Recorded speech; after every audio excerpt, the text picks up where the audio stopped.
Hello friends, నేను మీ కంట ఈరోజు ఒక మంచి ట్రిక్ పట్టుకొని వచ్చిన. ఇక్కడ ఔటర్ కార్టెక్స్, మధ్యలో మిడిల్లా ఇది గుర్తుపెట్టుకోనికి నాకు మస్తు కష్టమవుతుండే.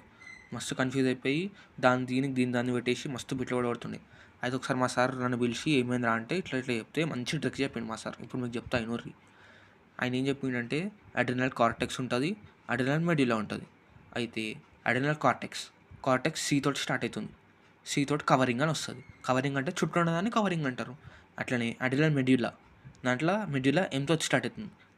ఎం అంటే మిడిల్, మధ్యలో అంటే మధ్యలో medulla, covering cortex. Simple statement.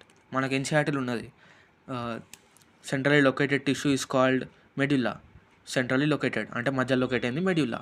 Out side lies the central cortex అంటే చుట్టూ కవరింగ్ కార్టెక్స్. గంతి ఇదైతే మస్తు గుర్తుంటుంది. మా సార్ చెప్పింది నాకు. మీరు కూడా ఒకసారి ఆలోచించుర్రి, మంచిగా ఉందా లేదా కామెంట్ చేయరు.